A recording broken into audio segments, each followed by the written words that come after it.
ओम नमः सिद्धेभ्यः। ओम नमः सिद्धेभ्यः। ओम नमः सिद्धेभ्यः।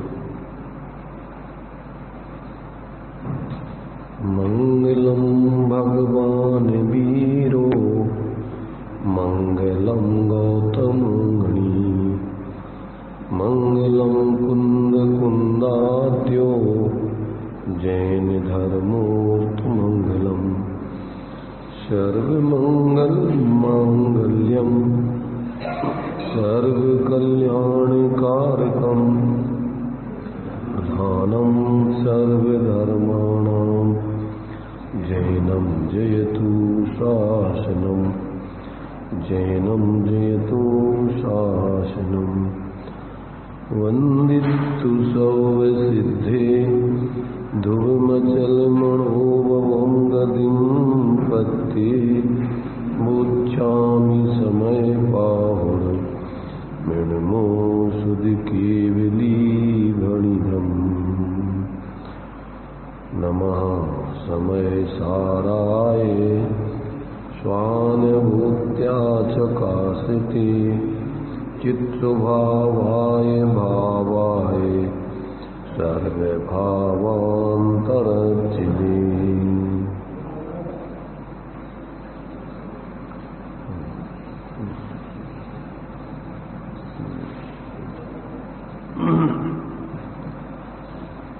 ग्रंथ अपना समय सारणी चल रहा है।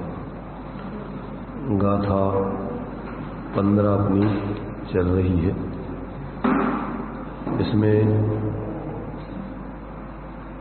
उस तत्व को स्पष्ट किया गया है जिसके आश्रय से ये जीव अनादिकालीन अपने अज्ञान मिथ्यात्व और कसायों से निर्वृत्त होकर और मोक्ष मार्ग में परिवर्तन करके मोक्ष की सिद्धि करता है। ऐसा वह जो निःशुद्धात्म तत्व है उसका स्वरूप क्या है, उस बात को इस गाथा में स्पष्ट किया है। उस शुद्धात्म तत्व को उस निश्चय नय के विषयभूत जिसको शुद्धात्मा कहते हैं, वह निश्चय नय के विषयभूत आत्मा का जब अपने श्रुतक ज्ञान में दृष्टिकोण सम्यक बना करके उसका अवलंबन किया जाता है तो उसकी अपने ज्ञान में ही अनुभूति होती है। उस द्रव्य स्वभाव का अपने ज्ञान में ही ऐसा अभेद रूप से अनुभव होकर के और फिर स्वानुभूति प्रकट होती है और ऐसा वो शुद्धात्मा या शुद्ध निश्चय नय या स्वानुभव, उसको अलग अलग दृष्टिकोणों से 3 नामों से पुकारा जाता है। शुद्ध निश्चय नय कहो, शुद्ध निश्चय नय उदित हुआ, अथवा शुद्धात्मा की सिद्धि कहो, अथवा आत्मानुभव कहो, स्वानुभव कहो। ये तीनों बातें एक ही दृष्टिकोण को सिद्ध करने वाली हैं। तो जिस शुद्धात्मा के अवलंबन से आत्मा की अनुभूति या मोक्ष मार्ग प्रकट होता है तो उस शुद्धात्मा की सिद्धि या शुद्ध निश्चय नय की उत्पत्ति या स्वानुभव की सिद्धि, ऐसा विषय की अपेक्षा शुद्धात्मा, विषयी की अपेक्षा निश्चय नय और दोनों की अभेद की अपेक्षा स्वानुभव। तो ऐसा जहाँ किस अपेक्षा से उस बात को कहा जा रहा है, ये सब उस एक ही बात को सिद्ध करने के लिए अनेक अनेक दृष्टिकोणों से कहा जाता है। तो यहाँ पर अपने लिए क्या है, ज्ञानानुभूति कहो, आत्मानुभूति कहो, ये सब पर्यायवाची है। क्योंकि उस ज्ञान की अनुभूति अर्थात ज्ञान में आत्मा अभेद दृष्टिकोण से देखा जाता है तो वो अभेद दृष्टिकोण से ज्ञान ही आत्मा कहा जाता है। और जब अपन उसी के लिए जब अभेद द्रव्य की तरफ से बात करते हैं, द्रव्य स्वभाव की तरफ से बात करते हैं, तो उसी के लिए अपन आत्मा की अनुभूति कहते हैं। ज्ञान की अनुभूति कहो, आत्मा की अनुभूति कहो, या शुद्ध नए की प्रगटता कहो या उत्पत्ति कहो, शुद्ध नए के विषयभूत आत्मा का जब उदय हो जाता है, अर्थात अपना ज्ञान अपने उस शुद्धात्म तत्व का अनुभव करता है, तो उस शुद्ध निश्चय नए की उत्पत्ति कहे। ऐसा जो है अनेक अनेक दृष्टिकोणों से उसके लिए अनेक नाम दिए जाते हैं।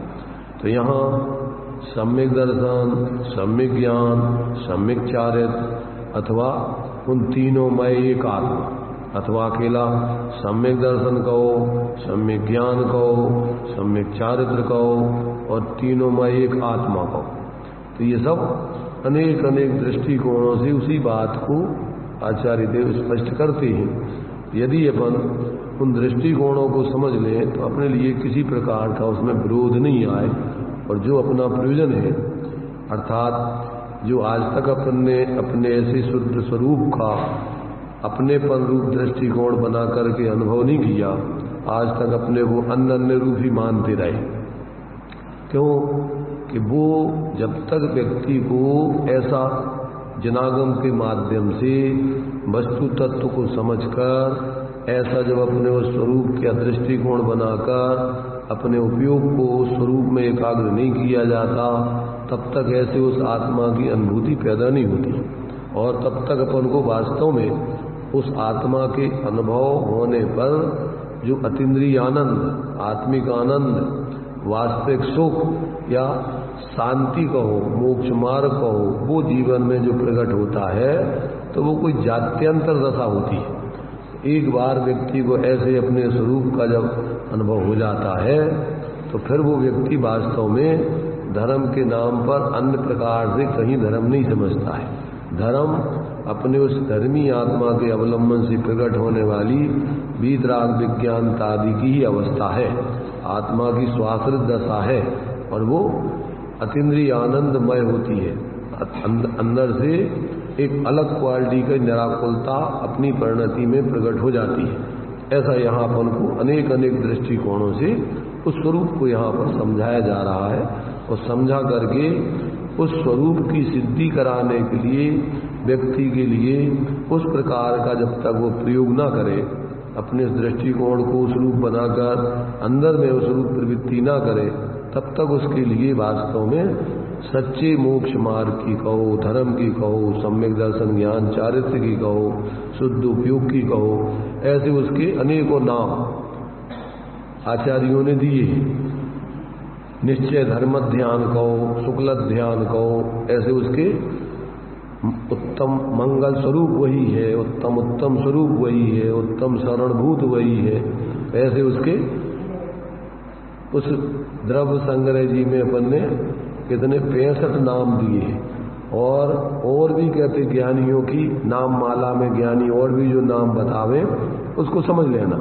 स्वरूप की भावना कहो, स्वरूप का अनुभव कहो, ये सब पर्यायवाची नाम है, क्योंकि भावना ही अपने लिए संसार का कारण है और भावना ही मोक्ष का कारण है। भावना से जीव क्या है, दुखी है, और भावना पूर्वक ही जीव सुखी होता है।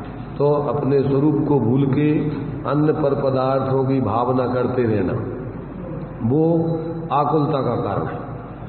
ये हो जाए, ये हो जाए, ये मिल जाए, ये मिल जाए, मिलता जुलता कुछ नहीं। मोह से व्यक्ति इस प्रकार की कल्पनाएं सब करता रहता है, और जिंदगी भर उन बाह्य पदार्थों की दौड़ में लगा रहता है, और अंत में सब हताश उदास होकर के ज्यों का त्यों आकुलित होकर के भी और पछताते हुए अज्ञान दशा में ही मरण हो जाता है। इसलिए जब तक व्यक्ति को ऐसे अपने स्वरूप का अपने रूप बोध नहीं होता है, और उसमें ऐसी अपने रूप प्रतीति और उसकी अनुभूति पूर्वक उसकी स्थिरता करने का जीवन में जो है उसका पुरुषार्थ जागृत नहीं होता, तब तक व्यक्ति बाहर में भटकता रहता है, निरंतर मोह से संकल्प विकल्प करके दुखी बना रहता है। ये अपन को यहाँ आचार्य देव अनेक अनेक दृष्टिकोणों से समझा करके अपनी रुचि को बदल करके अंतर में अपने स्वरूप की रुचि पैदा कराकर उसके अनुभव कराने की प्रेरणा दी जा रही है। कि हे भाई एक बार तू अपने स्वरूप को देख, अनुभव कर, तो तुझे फिर स्वयं ही प्रकट रूप में लगेगा कि वास्तव में ये शांति तो यहाँ है, सुख तो यहाँ है, बाहर में कहीं कोई सुख वास्तव में है नहीं। ऐसा यहाँ पर पहले उस स्वरूप को बताने के लिए जीव कैसे कैसे भ्रमित होता रहता है, अपने स्वरूप को नहीं समझ पाता है, कहाँ भ्रांति होती है, उस बात को यहाँ पर अनेक अनेक दृष्टांत आदि दे करके आचार्य देव स्पष्ट कर रहे। अभी जो 5 दृष्टिकोणों से अभी 14वीं गाथा में अपन को अपने स्वरूप को स्पष्ट किया था कि उस आत्मा को अबद्ध स्पष्ट देखना, अनन्य देखना, नियत देखना, अविशेष देखना, असंयुक्त देखना। क्योंकि संसार में ये 5 प्रकार की अभी परिस्थिति परिणति में उसकी बनती रहती है, क्योंकि जीव अनादिकाल से कर्मों के संयोग में शरीर आदि के साथ में रह रहा है। तो अभी उसको ऐसा इस शरीर कर्म आदि से पृथक अपना असंयुक्त स्वरूप, अबद्ध स्पष्ट स्वरूप दिखाई नहीं देता है। जब तक वो ये दृष्टिकोण नहीं बनाएगा तब तक उसको अपना शरीर कर्म आदि से भिन्न अपना स्वरूप दिखाई देगा ही नहीं, और अभी संसार दशा में रहेगा वो इनके साथ ही में, इनके साथ रहता हुआ भी इनसे पृथक रहता है। जैसे दृष्टांत दे रही है कि जिस प्रकार से दूध में पानी मिला देने पर दूध पानी एक दूसरे मय दिखाई देते हैं, परंतु वास्तव में दूध दूध रहता है, पानी पानी रहता है, वो एक दूसरे की सत्ता नहीं हो जाती, दोनों की सत्ता पृथक रहती। ऐसे ही अपनी आत्मा शरीर कर्म आदि के साथ में रहते हुए दूध पानी की तरह मिले हुए होने पर भी दोनों की सत्ता बिल्कुल पृथक पृथक है। आत्मा द्रव अलग वस्तु है, उसके प्रदेश अलग हैं, उसके गुणधर्म अलग हैं, उसकी पर्याय अलग हैं।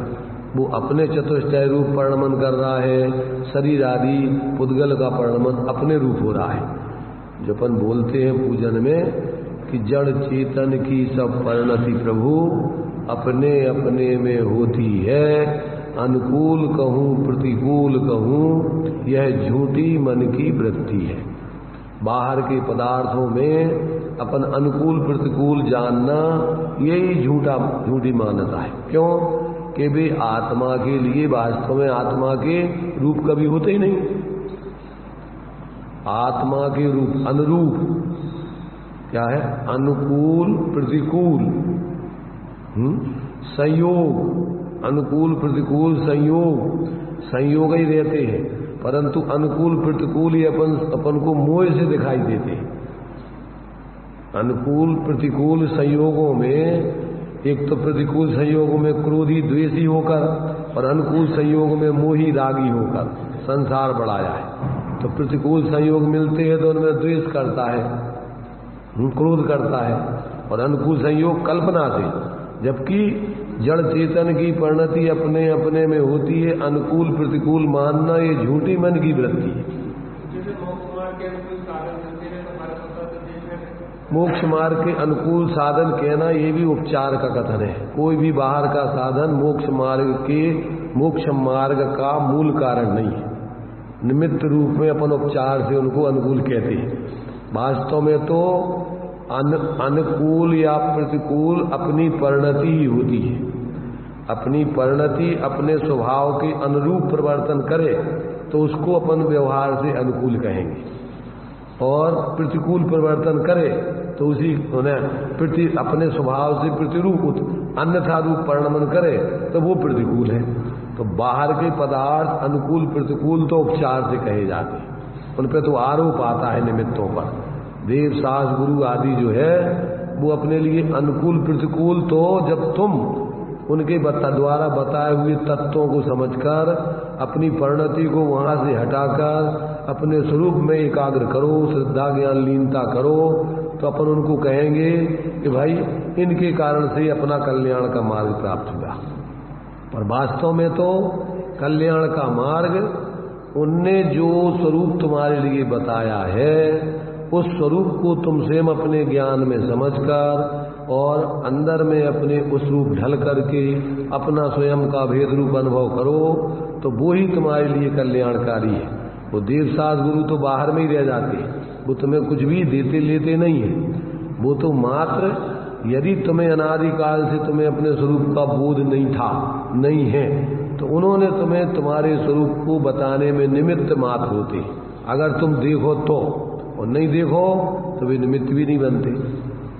देवसास गुरु हैं, कितने लोग उनके उपदेश को सुनकर के धर्म के मार्ग में, सच्चे मार्ग में लग रहे हैं। जो लग जाते हैं उन पर आरोप आ जाता है कि इनके उपदेश से कल्याण, और जो नहीं लगते हैं तो मूल में तो तुम्हारी परिणति तुम्हारे अनुरूप होती है, प्रतिकूल होती है, तुम्हारे स्वरूप से प्रतिकूल होकर के, और तुम्हारी परिणति ही तुम्हें दुख का कारण है। दुखी जीव का ऐसे है, ऐसे मिथ्या दृग ज्ञान चरण बस भ्रमत भरत दुख जन्म मरण ताते इनको तजिए सुजान। किनको छोड़ना है? मिथ्या दर्शन, मिथ्या ज्ञान, मिथ्याचार, इनसे जीव दुखी है। और सुखी काय से होगा? आत्म को हित है सुख सो सुख आकुलता विल कहिए, और आकुलता शिव माही ना ताते शिव मग लागो चाहिए। और सम्यक दर्शन ज्ञान चरण शिव मग सो दुविध विचारो, और जो सत्यारथ रूप सो निश्चय कारण सो व्यवहारो। तो जो निश्चय सत्यारथ मोक्ष मार्ग है, कौन सा? पर द्रव्यंत भिन्न आप पे रुचि सम्यक भला, आप रूप को जान पनो सु सम्यक ज्ञान कला, और आप रूप में लीन रहे फिर सम्यक चारे सोई। ये निश्चय मोक्ष मार्ग है।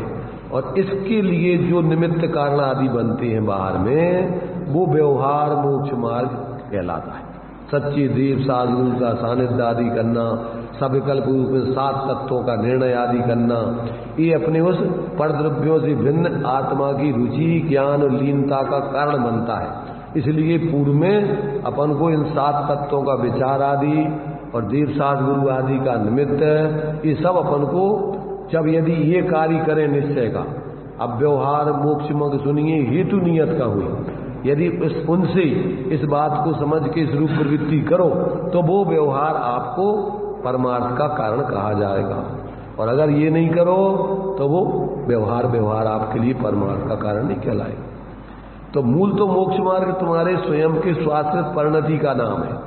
जब तुम अपनी वृत्ति को बाहर में जो शरीर आदि में अपनापन कर रहे हो, शरीर पर द्रव्यों से सुख की कल्पना कर रहे हो, तो ये तुम अपने ज्ञान में निर्णय करोगे कि तुम्हारा सुख बाहर में नहीं है, तुम बाहर में नहीं हो, शरीर आदि तुम नहीं हो, ऐसा निर्णय करके, और अंदर में चेतन को है उपयोग रूप, चिन्ह मूरत बिन मूरत अनु उद्गल नव धर्म अधर्म काल इनते न्यारी है जीव अर्थात मेरी चाल। अब ताको ही अपना स्वरूप जान, उसी को अपना स्वरूप मान, उसी से करे निज पहचान। यहाँ से इसके मोक्ष का मार्ग चालू होगा। जो यहाँ बता रहे तेरा स्वरूप कैसा है? अवध अस्पृष्ट, अवध स्पृष्ट अनन्य नियत अविशेष असंयुक्त। कैसा है? संयोगों से भिन्न और पर्यायों में एक रूप। जो पर्याय बनती हैं अन्न अन्न अन्न अन्न अन्न, उन सब में द्रव्य एक रूप रहता है, अनन्य रहता है, अनन्य नहीं हो जाता है। क्या कहा? जैसे अपन सोने की अनेक कुंडल कड़ा अंगूठी चेन आदि अवस्थाएं बनवाएं, तो उसमें क्या सोना अलग हो जाता है कि वही का वही रहता है? वही सोना। तो अपन को सोने पर ध्यान रखना है, अवस्थाओं पर ध्यान नहीं रखना है। उन अवस्थाओं में सोना वही का वही पूरा ज्यों का त्यों रहता है। ऐसे ही अपनी जो अवस्थाएं होती हैं, जीवन अवस्थाओं में एकत्व मत करके अवस्था मात्र मान लेता है। अभी जैसे मान लीजिए अपन मनुष्य पर्याय में है, और मनुष्य पर्याय का तो अभाव होगा, एक निश्चित समय तक के लिए आयु मिली है इस शरीर में रहने के लिए, और जैसे ही क्या होगा, आयु पूरी होगी, और जैसे ही अपन इस शरीर को छोड़ के अन्य जगह जाने लगेंगे तो क्या मानेगा जी, अब मर गए हम। क्या? तन उपजत अपनी उपजान तन नसत आपको नासमान। ये इसकी मिथ्या बुद्धि है। शरीर की उत्पत्ति से इसकी उत्पत्ति नहीं होती, शरीर के नाश से इसका नाश नहीं होता, और शरीर में रहने से शरीर रूप नहीं हो जाता है। अभी शरीर में रह रहा है, तो पर शरीर रूप हो गया कि शरीर से भिन्न नहीं है। शरीर के निमित्त से अणुगुरु देह प्रमाणु, इस शरीर के निमित्त से इस आत्मा में ऐसा संकोच विस्तार नाम का स्वभाव है, शक्ति है पर्याय की, कि जिस शरीर में जाता है उस शरीर के आकार ढल जाता है, पर शरीर से भिन्न नहीं रहता है। जैसे अपन दूध को जिस बर्तन में डालो तो उस बर्तन के आकार बर्तन से भिन्न रहता है, दूसरे में डालो तो ज्यों कहते हो पूरा दूध उधर चला जाता है, तो उधर पर वो कोई बर्तन तो नहीं बन गया दूध। ऐसे ही आत्मा इस शरीर में रह रहा है तो ये शरीर तो नहीं बन गया। अब ये शरीर छोड़ के दूसरी जगह जाएगा तो कोई उसका नाश तो नहीं हो जाएगा, और उसका क्या घट जाएगा। अरे आत्मा तो ज्यों का त्यों शरीर के आकार था, यहां से निकल के दूसरे शरीर में जाएगा तो उस रूप ज्यों का त्यों हो जाएगा। वो पूरा दूध जिस बर्तन में डालो उस बर्तन के आकार होगी, ज्यों का त्यों उतना ही का उतना रहता है। ऐसी आत्मा पर्याय पर्याय में पर्याय बदल जाने से कोई आत्मा नहीं नष्ट हो जाता है, ये आत्मा नहीं बदल जाता है पूरा। पर्याय की दृष्टि से अवस्था के कारण से उसको व्यवहार से परिवर्तन कहें, परंतु परमार्थ से तो वो आत्मा वही का वही है, उतना ही क्या उतना। अनंत गुण धर्म वाला ज्यों कहते हो अखंड आत्मा, उसमें कोई कमी बड़ी थोड़ी होती। तो ऐसा यहां पर अपन को इस शरीर कर्मों के बीच रहते हुए इससे अबद्ध स्पष्ट, अबद्ध माने इससे बंध नहीं गया और इसको परमार्थ से छूता नहीं, इससे भिन्न रहता है। दृष्टांत दिया कमलनी पत्र का कि कमलनी पत्र पानी में रहे, 6 ढाला में अपन को और 30 दूसरे दृष्टांत दिए। कौन से दृष्टांत दिए? पानी का दृष्टांत दिया, पर और भी सम्यक दृष्टि का दृष्टांत अपन को क्या दिया? गे ही पैग रहमेन रचे जो जलते भिन्न कमल, वो जलते भिन्न कमल, यही दृष्टांत दिया है। और नगर नारी को प्यार यथा कादे में हेम अमल, कादे माने कीचड़ में सोने को डाल दो, तो कीचड़ में सोने को डाल देने से वो कीचड़ सोने का हो जाता है या सोना कीचड़ का हो जाता, या कीचड़ में डले रहने से वो अशुद्ध हो जाता क्या? व्यवहार में अपन बोलते हैं कि गंदा हो गया सोने कीचड़ में डला, पर वास्तव में सोना ज्यों का त्यों स्वर्ण पने से उतने का उतना रहता है। ऐसे ही अपनी आत्मा भले ही कर्मों के बीच में रह रही हो, शरीर के साथ रह रही हो, परंतु कोई भी शरीर का या पुद्गल परमाणु कर्मों का कोई भी एक परमाणु, उसकी एक गुण एक पर्याय आत्मा रूप नहीं होती, दोनों के दोनों पृथक ही रहती। ऐसा जब तक अपन को इस शरीर से पृथक अपनी आत्मा का निर्णय नहीं होगा और पर्याय पर्याय में आत्मा ज्यों का त्यों पूरा वही का वही रहता है, उसमें कोई खंड खंड नहीं होता, नष्ट नहीं हो जाता, अलग नहीं हो जाता है, तो ऐसे ही अपना आत्मा पर्याय पर्याय में जाकर के भी वो अपने एक जीव पने से एक रूप रहता है, अनन्य ही रहता है, अनन्य रूप नहीं हो जाता है। पर्याय दृष्टि से अनन्य होने पर भी द्रव्य पने से वो ज्यों का त्यों अनन्य ही रहता है, वही का वही। भाई अपन जो है, जैसे वो जो अपन सोने के कई आभूषण बनाए और कोई पूछे कि भैया तुमने तो यार नया सोना बना लिया, अरे भैया नया नहीं है, वही सोना है, पहले जो हमारा जो है इसकी जो कड़ी बनी थे ना वही को हमने तोड़वा करके और ये बना लिए, चूड़ियाँ बनवा ली अथवा जो भी हार बनवा लिया या चेन बनवा ली, जो भी, तो वो वही का वही सोना है, कि उसमें कुछ गड़बड़ गया।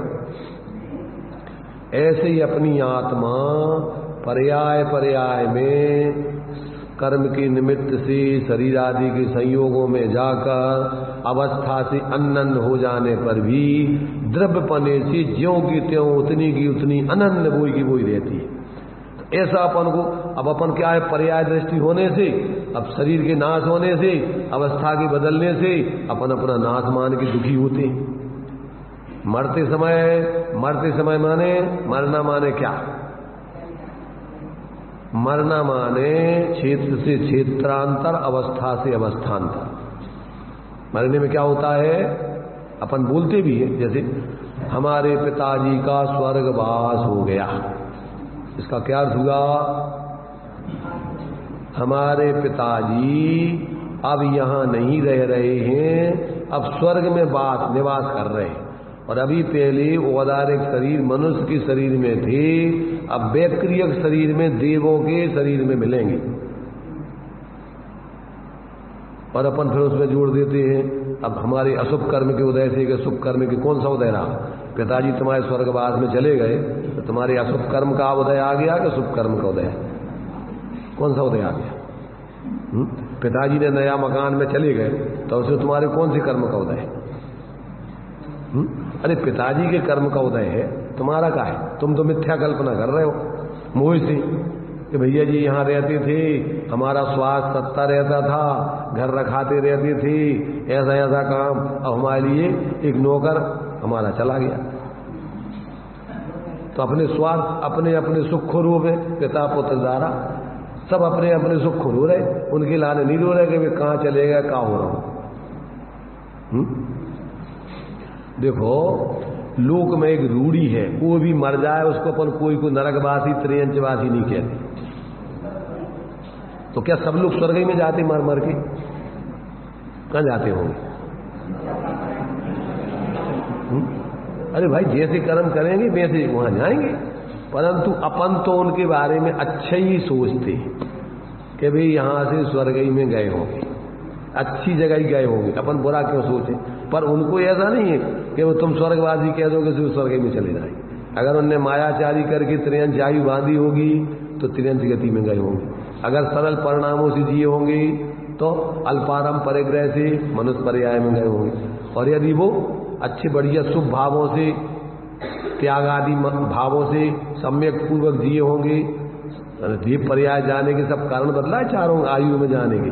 तो सराग संयम, संयमा संयम, अकाम निर्जरा, बाल तपांची देवस और सम्यक त्वमचे, सम्यक दृष्टि नियम से अगर आयु नहीं बनी हो, सम्यक हो जावे तो वो नियम से स्वर्ग में ही जाएगा, वैमानिक देवों में जन्म, उसका दुर्गति में जाते नहीं। तो अब ये तो उनके ऊपर है कि उनके कैसे भाव रहे।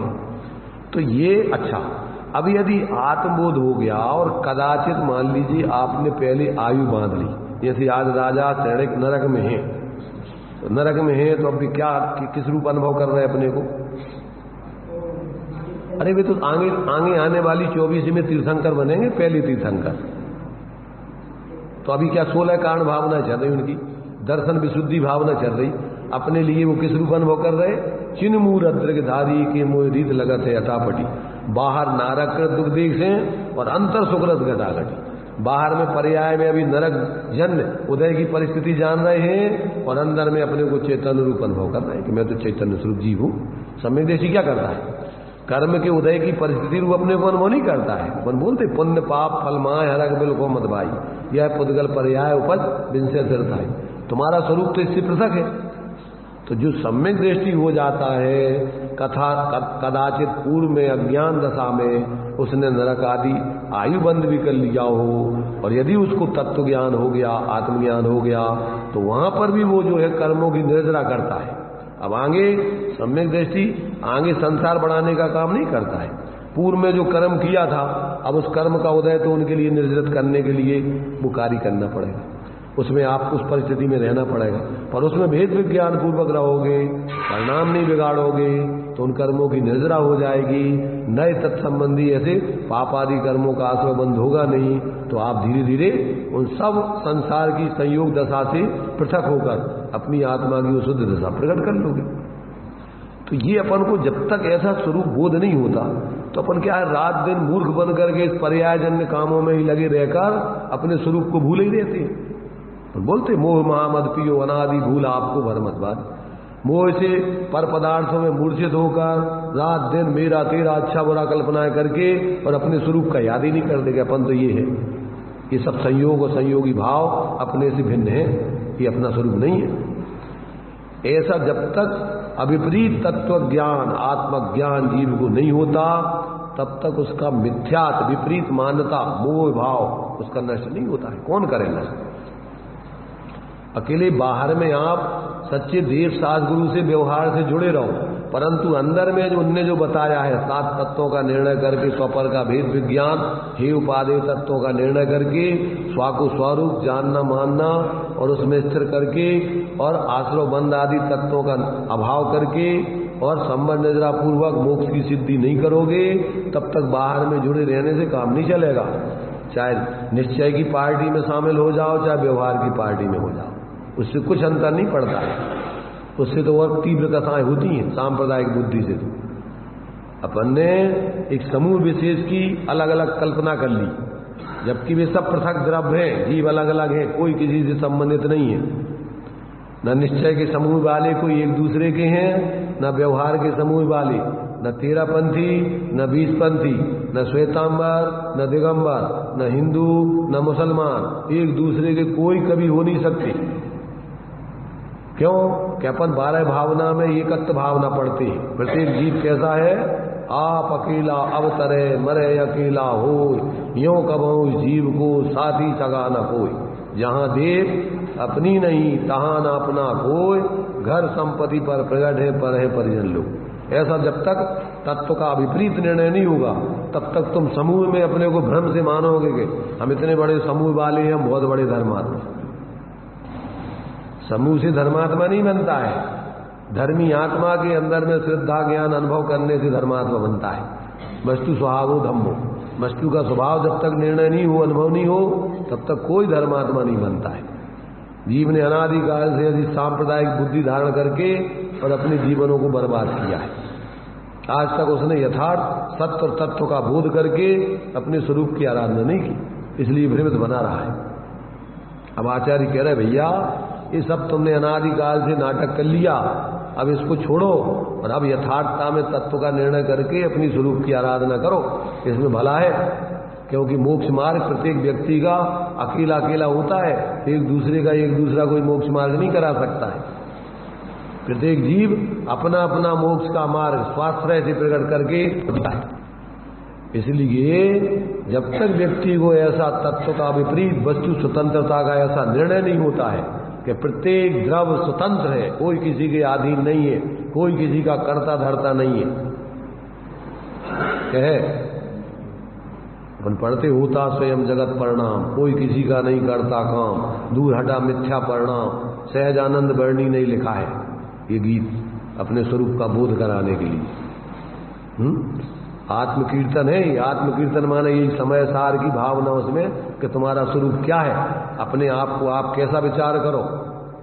हूँ स्वतंत्र निश्चल निष्काम, ज्ञाता दृष्टा आत्म राम, मैं वह हूँ जो है भगवान, जो मैं हूँ है भगवान, अंतर यही ऊपरी जान, वे विराग यहाँ राग वितान। मम स्वरूप है सिद्ध समान, अमित शक्ति सुख ज्ञान निदान, किंतु आस बस खोया ज्ञान, बना भिखारी निपट जा। मूर्ख बन करके, अविवेकी बन करके और निरंतर क्या कर रहा है? मिथ्या दर्शन ज्ञान चारित्र रूप परिवर्तन करके पर में सुख की खोज कर रहा है। निज को निज, पर को पर जान, फिर दुख का नहीं लेस निदान। तो जब तक ऐसा इसको अपना अविपरीत तत्व का निर्णय करके और ऐसे अपने स्वरूप का बोध नहीं करता, तब तक ये जीव मूर्ताओं को धारण करके अनादिकाल से भटक रहा है। धर्म में कोई पक्षपात नहीं चलता है, वस्तु स्वरूप किसी के साथ पक्षपात नहीं करता है। यदि आप सम्यक प्रकार से अपने दृष्टिकोण को, अपने ज्ञान को, अपने आचरण को बनाकर नहीं जियोगे, कोई छूट नहीं है यहाँ पर। चाहे तुम भले ही भगवान के अनन्य भक्त अपने को मानते रहो, भगवान का अनन्य भक्त तो भगवान ने जो बताया है उसका अनुकरण करता है, वो ही सच्चा भक्त है। और झूठे भगवान की जय जयकार कर करा के और अपनी कसाय का पोषण करता है, सांप्रदायिक बुद्धि रखता है, दूसरे जीवों के प्रति द्वेष रखता है, तो ये सब उसका अज्ञान भाव है। जब तक सब जीवों को अपने समान समझकर उनको मैत्री, उनके प्रति मैत्री भाव नहीं रखेगा, तीन लोक के जीवों के प्रति सम्यक दृष्टि की भावना कैसी रहती है? मैत्री भाव जगत में उसका सब जीवों से नित्य रहे, सब जीवों को अपना जीव समान जान करके और उसको उनके साथ जीव जैसा व्यवहार करता है। उनके लिए कोई पक्षपात से कि जी मेरे और जी तेरे, जी अच्छे जी बुरे, मिथ्या कल्पना नहीं करता है। ऐसा जब तक उसको तत्व का विपरीत ज्ञान नहीं होता है, तब तक उसकी मिथ्या मान्यता, ज्ञान और उसकी आचरण की वृत्ति, विचार सम्यक होते ही नहीं है और वो निरंतर विपरीत सोच सोच करके दुखी बना रहता है। इसलिए मोक्ष मार्ग में तो व्यक्ति यदि ऐसा तत्व का निर्णय करके और स्वाश्रय की प्रवृत्ति करता है तो वहीं से उसको अलौकिक अतीन्द्रिय आनंद प्राप्त होकर के और जीवन में उसके बिल्कुल समता भाव प्रकट होता है। किसी के प्रति कोई राग द्वेष नहीं। साधु बन जाने के बाद तो उनकी जीवन में कोई अलौकिक शांति आती है और वो किसी के प्रति कभी कोई शत्रु मित्र उनको दिखते नहीं, अपने कोई विरोधी और पक्ष वाले दिखते ही नहीं। इसलिए उनके लिए तो सब बराबर है। अरि मित्र महल मसान कंचन कांच निंदन श्रुतिकरण अर्घाव तारण अति प्रहारण में सदा समता था। उनको कहीं कोई किसी के प्रति न राग न द्वेष, न अपना न पराया। वे सब अपने को सबसे भिन्न और अपने स्वरूप की आराधना करते हुए उस वीतराग विज्ञानता की उत्कृष्ट साधना करते हैं। इसलिए उनको ज्यादा विकल्प बाहर के होते ही नहीं। वो तो विचार आते हैं तो सही विचार करके सब जीवों के प्रति क्या है मैत्री भाव रख करके सबका कल्याण हो ऐसी भावना आती। सुखी रहे सब जीव जगत की, कोई कभी ना घबरावे, बैर पाप अभिमान छोड़ जग नित्य नए मंगल गावे। उनका तो ऐसा ज्ञानियों की ऐसी उत्कृष्ट भावनाएं होती हैं। किसी पक्षपात में, किसी संप्रदाय बुद्धि में, किसी मेरे तेरे के झगड़े में नहीं पड़ते हुए। और जो भगवान सर्वज्ञ हैं तो भगवान है, तो हमारे तुम्हारे नहीं। ज्यादातर आज भगवानों के मंदिर नहीं दिखते। किसके दिखते हैं? हिंदुओं के मंदिर और 13 पंथियों के मंदिर, 20 पंथियों के मंदिर, श्वेतांबरों के मंदिर, भगवान के नहीं दिखते। सब ने मोह कर करके और अपनी अपनी मिथ्या कल्पना कर रखी है। भगवान वीतराग सर्वज्ञ होते हैं और वे किसी के नहीं होते और वे सबके होते हैं। परमार्थ से भगवान एक स्वतंत्र उनकी सत्ता है और वे अपने स्वरूप की आराधना करके वीतराग सर्वज्ञता को प्राप्त हुए और वो पूर्ण सुखी वो ही है। और ऐसा ही स्वरूप ही भगवान का स्वरूप है और कोई भगवान नहीं होते, तो वे किसी के नहीं होते। सभी लोगों को भगवान का स्वरूप ऐसे ही निर्णय करेंगे, तभी उनका देव के बारे में गिरीश मिथ्या दूर होगा। यदि देव का स्वरूप ऐसा नहीं मानेंगे, वो सब गिरीश मिथ्यात को धारण किए हुए धर्म के नाम पर, भगवान के नाम पर। गुरु विषयासावसाती तो निरारंभो अपरिग्रह ज्ञान ध्यान तपो रखता तपस्वी सा प्रशस्यति। जो गुरु होते हैं वो भी किसी जाति पाति के नहीं होते, किसी संप्रदाय के नहीं होते हैं। वो अपनी स्वरूप की आराधना करके वीतराग विज्ञानता की आराधना करते हैं। और जिनके वचन कैसे होते हैं? जग सुहित कर सब अहित हर श्रुति सुखद सब संशय हरे भ्रम रोग हर जिनके वचन मुखचंद्र ते अमृत झरे। जिनके वचनों को सुनकर जीव अपनी मूर्ताओं को छोड़ करके सच्चे धर्म के मार्ग में लगते हैं, पक्षपात छोड़ करके निष्पक्ष होकर के जीवन को जीते हैं।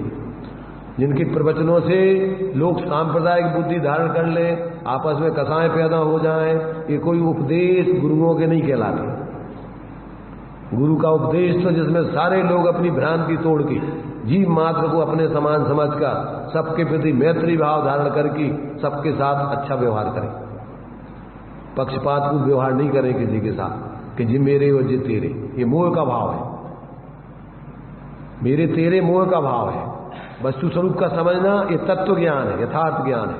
और तत्व ज्ञान करके और फिर जीव मात्र के प्रति अपन को यथायोग प्रेम रखना और फिर भूमिका अनुसार जिस प्रकार की प्रवृत्ति है उससे उनका व्यवहार करना।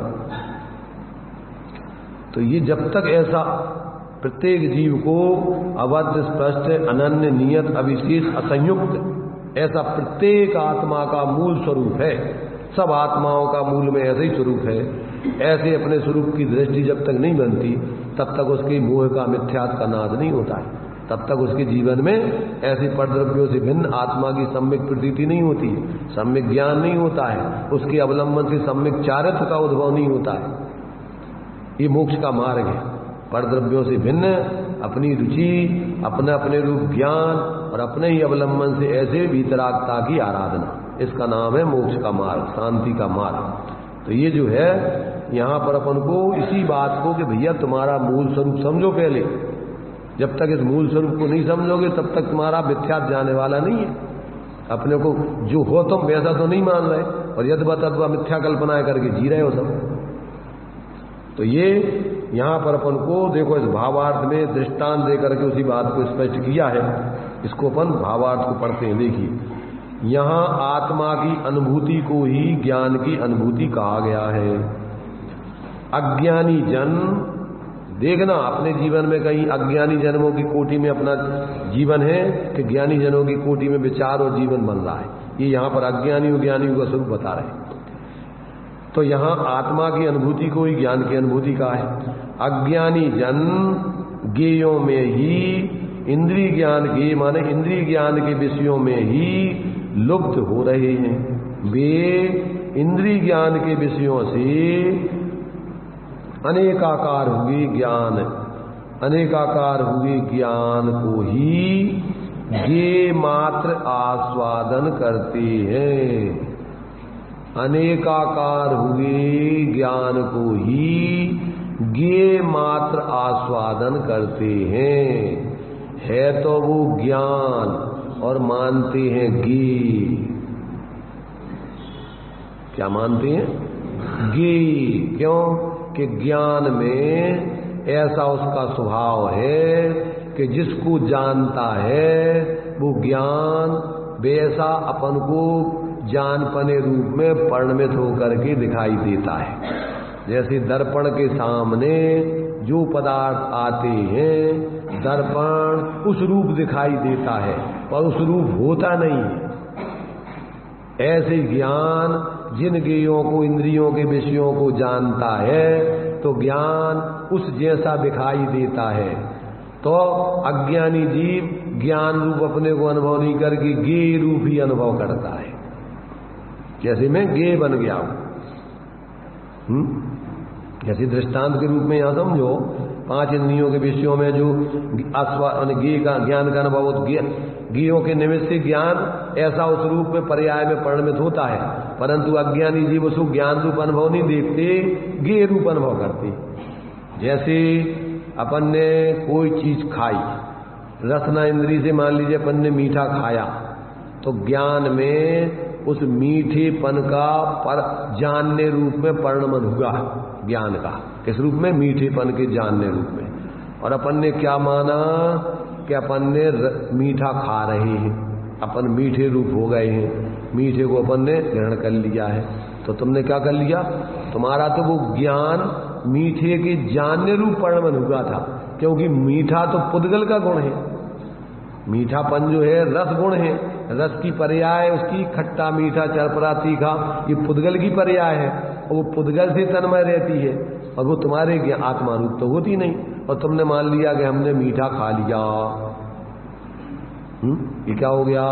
ऐसा जान रहे हो कि अपन मीठा खा रहे हैं, ये मीठा अपने में आ गया, ऐसा जान रहे हो, जबकि वो मीठा तो पुद्गल में रहता है, वो तुम्हारे ज्ञान रूप आत्मा रूप कभी होते ही नहीं है।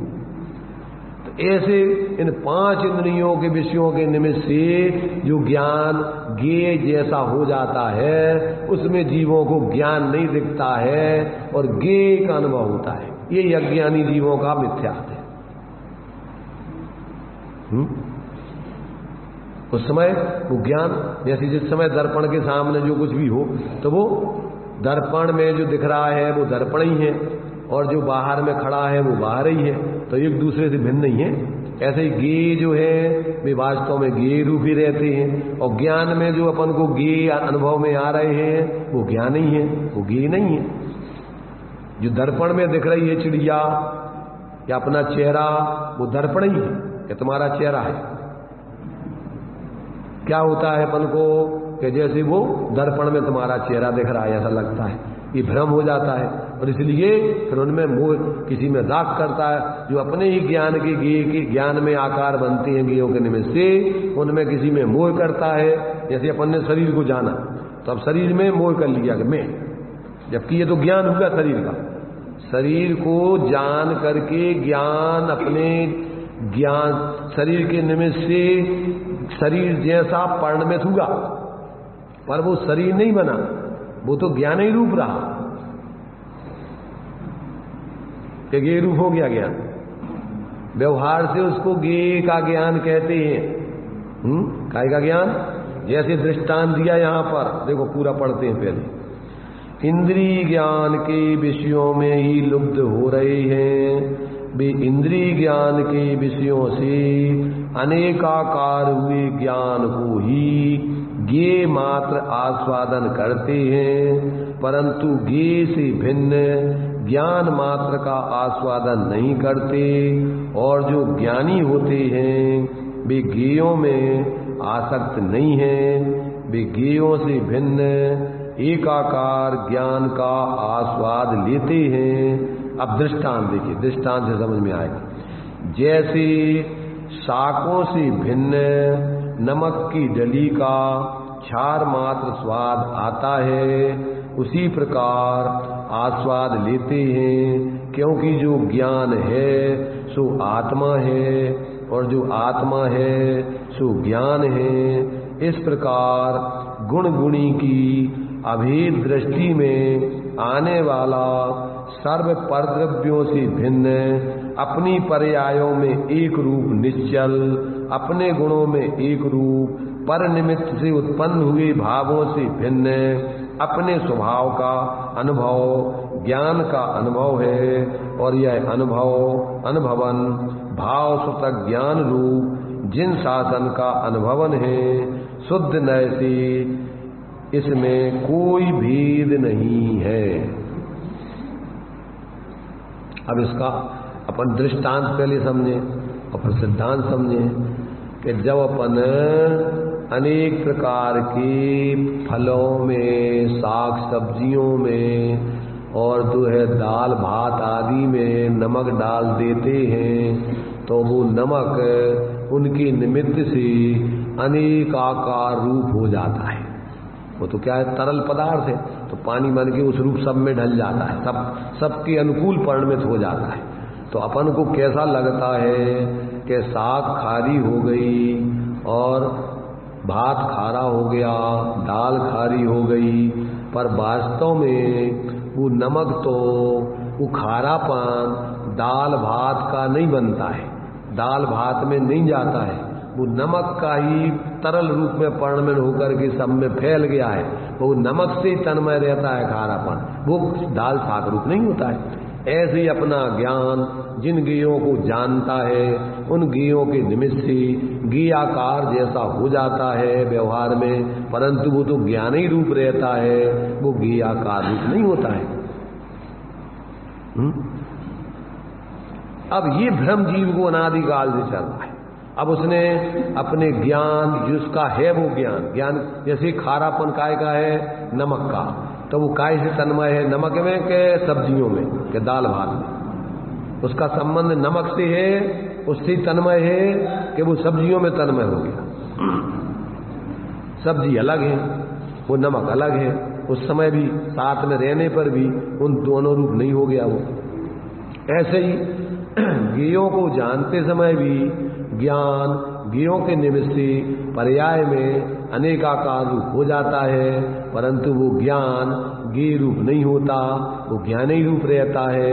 और वो ज्ञान माने आत्मा ही रूप रहता है। जैसे वो नमक का खारापन, नमक का खारापन उसकी खारे रस से तन्मय रहता है, और वो रस है तो वो पुद्गल है, तो वो पुद्गलमय ही रहता है, वो कोई जीव रूप नहीं हो जाता है। अब ये व्यक्ति को थोड़ा बुद्धि लगाए तो थोड़ा ज्ञान हो सकता है। पहले तो ऐसा सम्यक सविकल्प में निर्णय हो तो अंदर में फिर अपने उपयोग को अपने विशेष ज्ञानों से क्या करके, विशेष ज्ञानों को तिरोभूत करके और उसमें सामान्य ज्ञान का आविर्भाव करके और उसमें अपन को एक ज्ञान देखे, तो उसके लिए उस क्या है साग वगैरह का खारेपन में अनुभव ना हो, वो नमक का अनुभव हो जाएगा। और जब अपन देखो पूछते हैं स्वाद, तो अपन उसको नमक सब शाकों से अलग देख लेते हैं। कहा भाई देखो इसमें नमक कैसा है, तो अपन देख लेते हैं कि नमक इसमें थोड़ा कम है, तो अपन ने साग का नहीं देख रहे वो नमक खारापन, काय में देख रहे वो नमक का देख रहे हैं। तो नमक थोड़ा और डालोगे तो खारापन थोड़ा उस सब्जी में ज्यादा आ जाएगा, तो अपन को वो लगेगा कि हाँ अब नमक ठीक है। अब वो साग खारी नहीं हो गई, साग तो वो साग ही अलग है और वो नमक का खारापन अलग है। ऐसे ही अपन को ज्ञान में आज तक ज्ञेयों से भिन्न, रागादिक से भिन्न, ऐसा अपने आत्मा का स्वरूप कभी आज तक अनुभव नहीं हुआ। निरंतर 5 इंद्रिय मन के माध्यम से अपन अपने को इन संयोगों में ज्ञेय ज्ञायक में एक रूप अनुभव करते रहते, रात दिन शरीर आदि रूप और रस आदि रूप, पंचनियों के विषय आदि रूप अपने को उसी रूप अनुभव करते रहते। ज्ञान का पर लक्ष्य से जो ज्ञानपना होता है वो सब बाहर में जितना भी ये पुद्गल का ठाठ है, अपन को जितना भी दिखाई देता है, इसमें भावदीपिका में तो दिया है अधीत मिथ्यात्व में, पर द्रव्य गुण पर्यायों में अहंकार ममकार बुद्धि, दृश्यमान पुद्गल पर्यायों में द्रव्य बुद्धि और अदृश्यमान द्रव्य गुण पर्यायों में अभाव बुद्धि। ये अनादिकाल से जीव के 3 प्रकार का मिथ्या चलता रहता है। पर द्रव्य गुण पर्यायों में अहंकार ममकार बुद्धि, ये मैं और ये मेरे, और दृश्यमान पुद्गल पर्यायों में द्रव्य बुद्धि। ये जितने भी अपन को दिखाई दे रहे हैं 5 इंद्रियों के विषय हैं, तो ये समान जाति पुद्गल स्कंद पर्याय, और अपन उनको एक एक वस्तु में द्रव्य मान लेते हैं। ये माइक एक वस्तु, ये पुस्तक एक वस्तु, ये पेन एक वस्तु, ये घड़ी ये क्या है? ये तो अनंत पुद्गल परमाणुओं का समूह है, स्कंद है, ये कोई एक वस्तु नहीं है। उनमें अपनी द्रव्य बुद्धि हो गई, यही मिथ्यात्व हो गया। ये सब चल ही रहा, ठिकाना नहीं पड़ता है, क्या अनादिकाल से ही चल रहा है। इन्हीं में जन्म से लेके अंत मरण तक बस इन्हीं में जिंदगी भर उठा पटक करते रहते। ये पुद्गल पर्याय है, विभाव व्यंजन पर्याय। ये तो अनंत पुद्गल परमाणु, उसमें द्रव्य तो पुद्गल एक परमाणु है, वो तो अपने ज्ञान का वैसा छद्मस्त का बनता ही नहीं, वो तो केवल ज्ञान में मूल पूरा दिखता है, सकल द्रव्य के गुण अनंत पर्याय अनंत वाला। तो अपन ये बहुत मोटे मोटे रूप में अब स्थूल मिथ्या तक सिखाना नहीं पड़ता है। ये मेरा रुपया, ये मेरे पैसा, अरे वो तो पुद्गलों के स्कंदों का समूह है, अजीब पदार्थों का समूह तेरा कैसे हो गया? और एक वस्तु तो बनती नहीं हो, वो तो अनेक पुद्गल परमाणुओं का पिंड है, तो उसको अपन एक एक वस्तु मान लेते हैं। यही मिथ्यात है, अग्निज मिथ्यात, सिखाना नहीं पड़ता, वो तो जन्म से सब सीखे ही सिखाए। सुत परिचिदान भूदा सब बस भी काम भोग बंध कथा, ये सब काम भोग बंधन की कथा तो सबकी सुत परिचित अनुभूत है, और आपस में उपदेश भी यही का देते रहते कि भैया तुम ऐसो कर लो, वैसो कर लो, फलानो कर लो, ढीगड़ो कर लो, बाहर के सब काम बताते रहते। जबकि जो करने लायक है कि भैया तुम अपने एकत्र भक्त स्वरूप का अनुभव कर लो, ये नहीं बताते। ये यही बताएंगे आचार्य देव, कहते भैया तुमने आज तक जो अनुभव किया वो नहीं हम बताएंगे तुम्हें। अब तो तुमने जिसका अनुभव नहीं किया हम तो उसको बताएंगे, जो जिसके अनुभव करने से तुम्हारा जीवन निहाल हो जाए, तुम्हारा जीवन मंगलमय बन जाए, जिससे तुम्हारे अनंत दुखों का अभाव होके तुम्हें परम सुख की प्राप्ति हो जाए। तो आचार्य देव ने तो उसकी प्रतिज्ञा की इसमें कि हम तुम्हें तम यत व्यतम दाये हम अपनों सभी भेजे बेण यदि दाये ज प्रमाणम चुपके ज छलम न गे तब। यदि मैं दर्शाऊं और तुम्हें दिखाई दे जाए तो स्वीकार कर लेना, और अगर हम दर्शाएं और तुम नहीं देख पाओ तो छल ग्रहण करके कछु को कछु मत मानने लगना, धर्म में नहीं पड़ जाना। धर्म के नाम पर नए नए संप्रदाय खड़े करके और नया मत खड़ा नहीं कर लेना। आचार्यों में ही मतभेद हो जा कर लेते, जी हमारे हो जी इनके, जी अच्छे हो जी बुराई। कुंद कुंद आचार्य हमारे और समंत्रभद्र आचार्य जयसेनाचार्य, उनकी अमृतचंद्र आचार्य, ये मुमुक्षुओं के आचार्य हो, जे गैर मुमुक्षुओं के आचार्य। कि अपन ने देव साज गुरु में ही मिथ्या कल्पना करके पक्षपात कर ली, वहीं से और नया गिरीत मिथ्या खड़ा कर लिया। जी भगवान हमारे और जी भगवान हमारे नहीं। कौन से भगवान तुम्हारे? 24 ही तीर्थंकर हैं, और सब भगवानों की मूर्तियां भी वितराग भगवान की एक जैसी हैं, कोई अलग अलग नहीं है। अब उसमें हमारे तुम्हारे भगवान का स्वरूप समझो उन मूर्तियों से। तो स्थापना निक्षेप से अपन ने, अब साक्षात अभी भगवान नहीं है यहाँ, तो अपन ने भगवान के स्वरूप समझने के लिए अपन ने उस मूर्ति में भगवान की स्थापना की है। अब वही में राग द्वेष पक्षपात अच्छे बुरे। अरे भाई ये तो अपन को वस्तु स्वरूप समझने के लिए एक निमित्त थे, और अपन ने वस्तु स्वरूप तो नहीं समझा उनसे, और उन्हीं को और गिरीश मिथ्यात्व को कारण बना लो। ये भगवान चमत्कारी हो, जी बगैर चमत्कारी। कौन वितराग भगवान बगैर चमत्कारी होते हैं और कोई चमत्कारी होते हैं? तो क्या है, गिरीश मिथ्यात्व है धर्म के नाम पर। कहते हैं कि भगवान बहुत चमत्कारी, कुंडलपुर के भगवान बहुत चमत्कारी है, और सिंगोली के भगवान चमत्कारी नहीं है, आदिनाथ भगवान। होता है कि चमत्कारी है और जगह इधर के बेगत चमत्कारी। ये क्या है? ये नया गीत मिथ्यात है धर्म के नाम पर। भगवान वीतराग सर्वज्ञ होते हैं, वो कोई ऐसा और फोकट का कोई चमत्कार वमत्कार नहीं होता उनके यहाँ। हाँ वो जो भी है, भगवान वीतराग सर्वज्ञ होते हैं भी, तो उनसे तो तुम वीतराग सर्वज्ञता की प्रेरणा लेकर के और तुम अपने स्वरूप की आराधना करो, इसके लिए बनाए। इस प्रकार से दुनिया का पाखंड इकट्ठा करने के लिए, लोगों को भ्रमित करने के लिए नहीं है वो। तो जो लोग इस प्रकार से उन भगवानों में भी किसी में पक्षपात करके कोई ज्यादा चमत्कारी कोई कम चमत्कारी, ये नया गीत मिथ्यात का उपदेश है। इसलिए अपन को जब तक ऐसा तत्व ज्ञान और विपरीत नहीं होगा तब तक अपन ऐसे ही अनादिकाल से ठगाए गए और आगे भी ऐसे ही ठगाए जाते रहेंगे दूसरों की दम पर। क्यों कि दूसरे व्यक्ति तो अगर उनको तत्व ज्ञान नहीं है तो खुद डूबेंगे और दूसरों को भी डूबोएंगे। इसलिए यहां अपन को आचार्य देव कह रहे हैं कि भैया तुम समझो, पहले तुम सच्चे देव साध गुरु का स्वरूप समझो और उनने फिर जो तत्वों का स्वरूप बतलाया उसको समझो, फिर उसमें से स्वपर का भेद विज्ञान हे उपादेय तत्वों का निर्णय करके और फिर स्वा का अवलंबन करके आश्रव बंध रूप हे तत्वों की निर्वृत्ति करो और संबंध रूप प्रवृत्ति करके और अपने मोह रह दशा मोक्ष दशा की सिद्धि करो।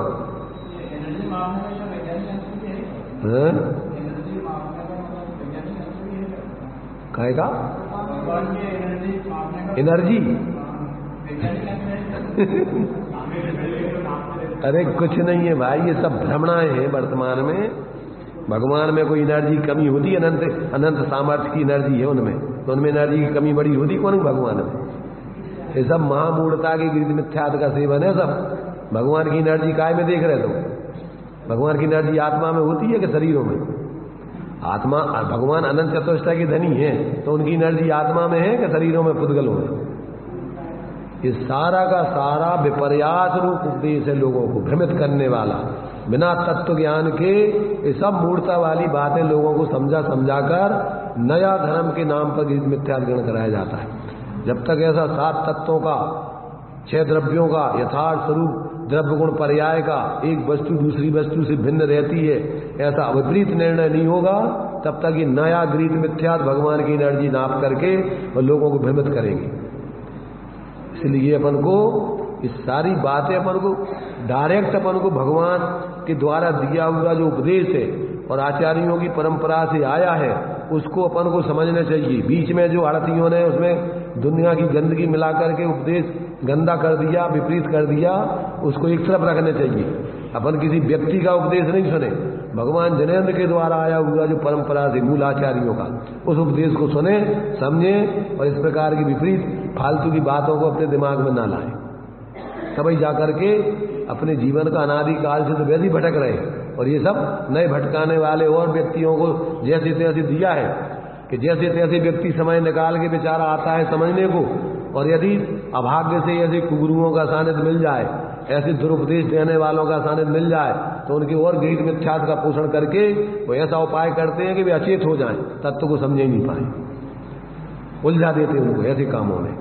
इसलिए अपन को ऐसे बीच में किसी प्रकार का बीच वालों का ऐसा अन्यथा उपदेश पक्षपात वाला उपदेश न सुन के जो अपन को भगवान जनेन्द्र का उपदेश मूलाचार्यों की परंपरा से आया है उसको सुने, समझे, तत्व का निर्णय करके अनुभव करें और अनुभव हो जाने पर फिर 3 लोक में उस व्यक्ति की श्रद्धा को बदलने में कोई समर्थ नहीं है।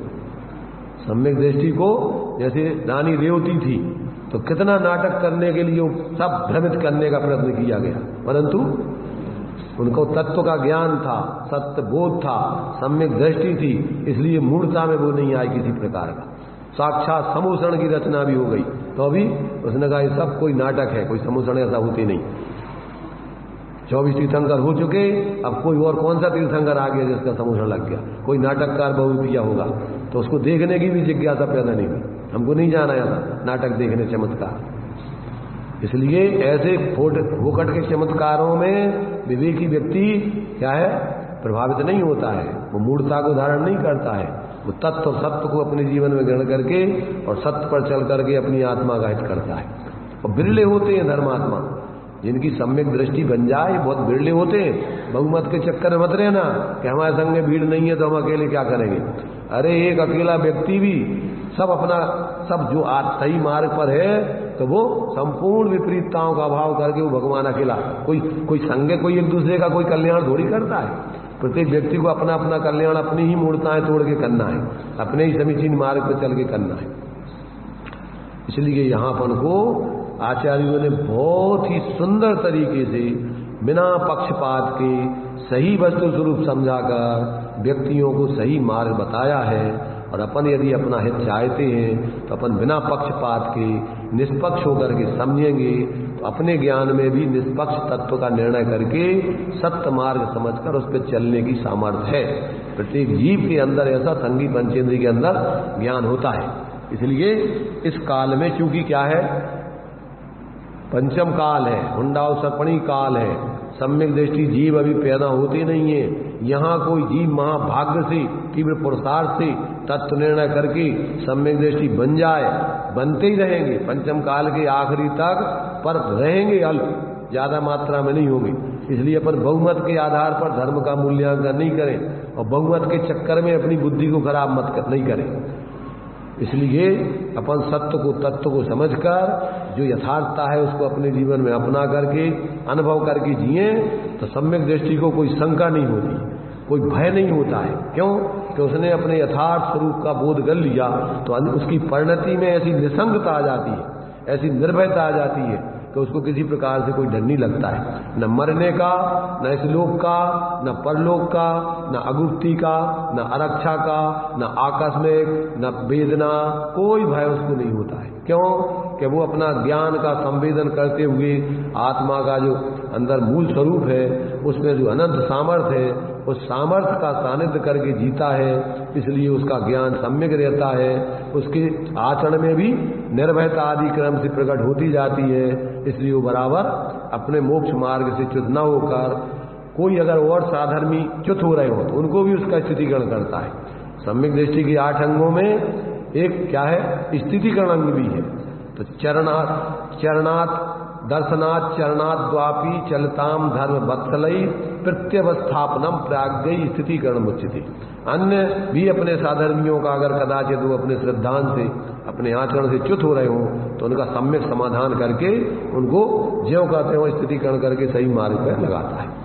वो स्वयं भी विचलित नहीं होता और अन्य जीवों को अगर विचलित हो रहे हो तो उनको भी यथार्थ बोध करा के सही मार्ग दिखाता है।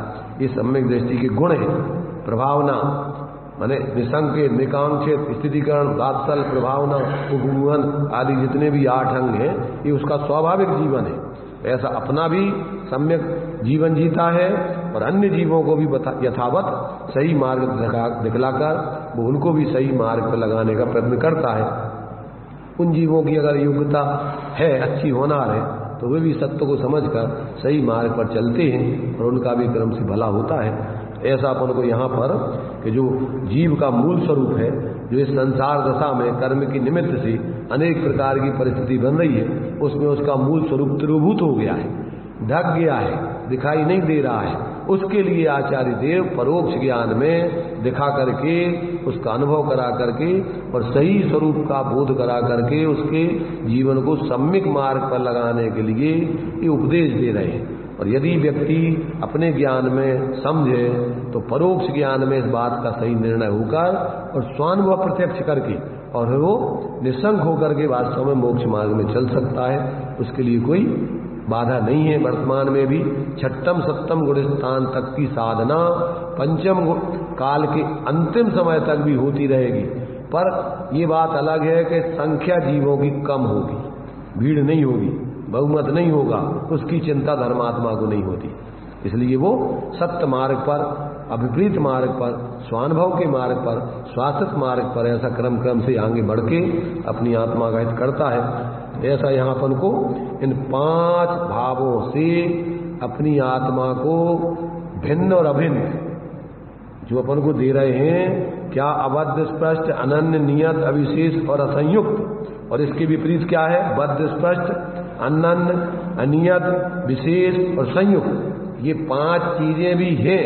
संयोग में, संयोगी भाव आदि में, पर्याय में ये सब भेद रूप में ये सारी परिस्थितियां भी हैं, परंतु वो अपना क्या है, मूल एक तत्व स्वरूप नहीं है, वो अपना आत्मद्रव्य स्वभाव नहीं है जिसके अवलंबन से जीव मोक्ष मार्गी बनता है।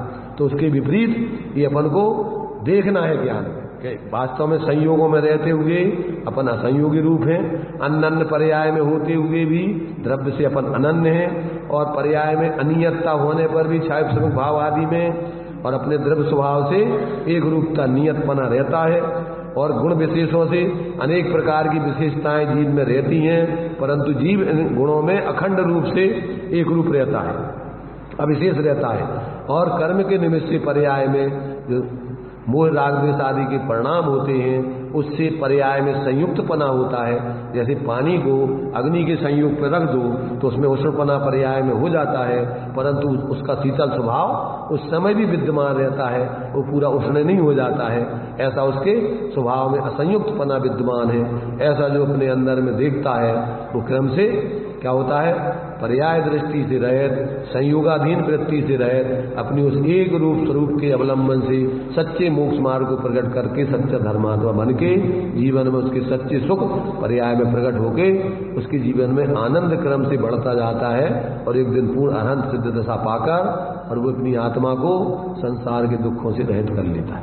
ऐसा अपन को इन सब आचार्यों ने अपने अनुभव से, भगवान जिनेन्द्र के उपदेश से ऐसा उपदेश सम्यक प्रकार देकर जीवों को सही रास्ता बताया है। जिस जीव को अपना हित करना है उसको इनके द्वारा बताए हुए दृष्टिकोणों को अपने जीवन में समझ के, और जिस दृष्टिकोण से अपना हित होता है उस दृष्टिकोण को ऊर्ध्व करके अपना आत्महित का प्रयोजन साधना चाहिए। चलिए इतना टाइम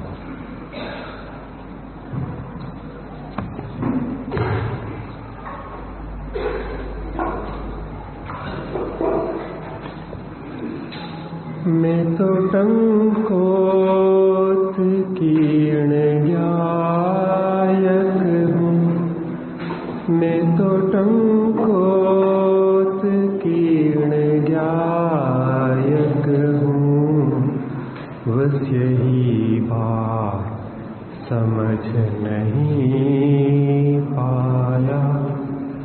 पाके नर्तन क्या खोया क्या पाया, आत्मचिंतन का समय आया। आत्मा कर्मों से बंधा है, स्पर्शित है, यह एक दृष्टि है, और आत्मा कर्मों से न बंधा है न उसने कर्मों को स्पर्श किया है, यह एक दृष्टि है। हमें तो उस दृष्टि से देखना है जिससे हमें सुख शांति मिले, स्वानुभव की ओर बढ़े। तो बंधन और स्पर्शन की ओर से देखते हैं तो दुख, आकुलता और संसार ही मिलता है, और अबद्ध और अस्पर्श को देखते हैं तो अबद्ध और अस्पर्श स्वभाव का स्पर्श होता है। अन्य रूप देखते हैं, मनुष्य, त्रियंच, देव और नार के रूप, तो विकल्प उत्पन्न होते हैं। लेकिन इन अन्य में अनन्य देखते हैं तो निर्विकल्प स्वभाव का भेदन होता है। पर्यायों में जो घटा बड़ी है उसकी ओर देखते हैं तो विकल्प होते हैं, भेद होते हैं, और वो जो न घटता है न बढ़ता है, एक रूप रहता है, उसकी दृष्टि से निर्विकल्प स्वानुभव होता है। विशेषताओं को देखते हैं तो भेद और विकल्प उत्पन्न होते हैं, और अविशेष को देखते हैं तो अभेद और निर्विकल्पता होती है। और पर्याय में राग द्वेष को देखते हैं तो विकल्प होते हैं, दुख पीड़ा होती है राग द्वेष से, और उन राग द्वेष के बीच में भी जिसमें राग द्वेष का प्रवेश ही नहीं है, ऐसे आत्मा को देखते हैं तो स्वानुभव और शांति मिलती है। देखना हमें है, अभी तक पर्याय दृष्टि से तो बहुत देखा, आज समय सार मिला है, और समय सार का सार बताने वाले ऐसे निरपेक्ष उपदेश दाता गुरुजन का समागम मिला है, तो अब सब प्रकार से अनुकूलता है। अब हमें शीघ्र ही अपने उस अबद्ध, स्पष्ट, अनन्य, नियत, अविशेष और असंयुक्त आत्मा को देख लेना चाहिए। यही मंगल भाव है।